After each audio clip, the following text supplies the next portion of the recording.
Good Tuesday. Emil here. Give you guys a little 411. So this past weekend we had the Mud Girl Run event at our track. It was a lot of fun. One heck of a lot of people showed up. At one point we had traffic backed up a mile outside of the park. It was a good crowd, and so just I want to thank all the participants that came out and enjoyed it. I hope you guys made some great memories with the event, and hope you guys enjoyed the course, the layout, and everything. I know that Colin and his crew with Mud Girl Run do such a phenomenal job. Lau wasn't here this year. I heard she was somewhere else, but nonetheless, the crew was simply amazing, and could not be happier with working for such a great company.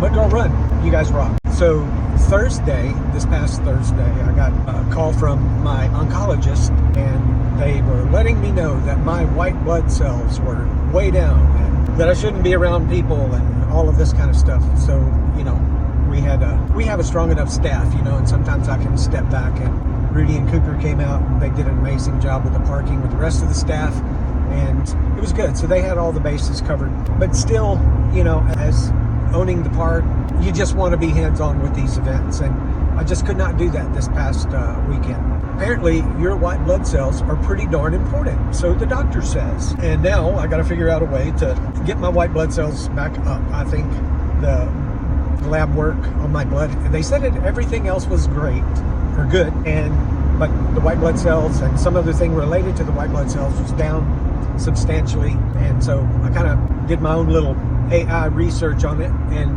supposedly it's supposed to be around 4.1. I don't know what 4.1 means, but I know what mine was on the lab, and that was 0.01. So in my mind, I'm thinking that's pretty low, So anyway, I've got to work towards getting the white blood cells up. So if you guys have any suggestions, maybe I need to go and eat a can of vanilla frosting. I don't know, drink a bunch of milk, coconut, any white foods out there except white bread.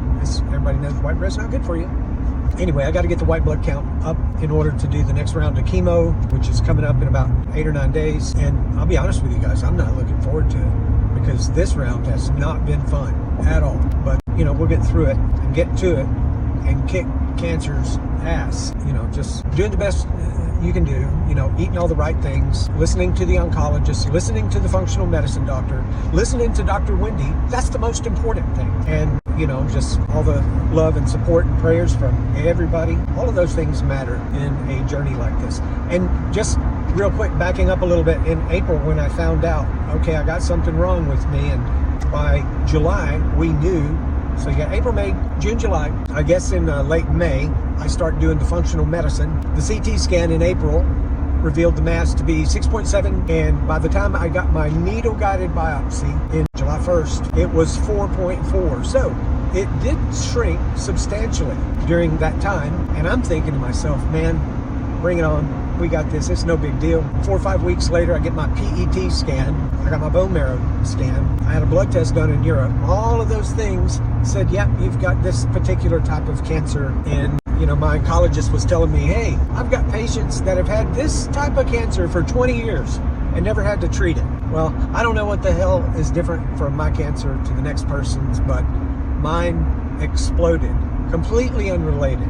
I got the needle-guided biopsy July 1st. It revealed the type of cancer, the same type of cancer that the blood test revealed that we did in Europe. It's a very interesting blood test, and you guys really need to look into it. I'll make sure that I get that information and I post it down below in this video. But I get the needle-guided biopsy, which, by the way, I was told I had to have that done. And I know it's completely unrelated, but 4 or 5 weeks later, when I got the PET scan after the needle-guided biopsy, my cancer went from 1 to 5 different tumors, and they were all much larger than they were in the beginning of this whole thing. So I know it's unrelated, right? So for whatever reason, I get this, I go from having baby cancer to friggin' Hulk Superman cancer, And anyway, it's just all weird. The chemo's not good. It's gross. All of these Cipro and all these other antibiotics that they're giving me, the doctors are giving me, not the functional medicine people, but the doctors are giving me, those things make you sick as shit. They're terrible. And if you read online about those things, what they're giving me, it tells you they're terrible for you. You shouldn't take them. But what do I know? I'm no doctor, and I am sure AI did not go to medical school. nonetheless, we're going to figure it out. We're going to get through it. And round 2 of chemo coming up in about 8 days or so, 9 days. I'll keep you guys posted and let you know how fun this really gets. See you guys soon. Thanks for all the prayers. Be blessed.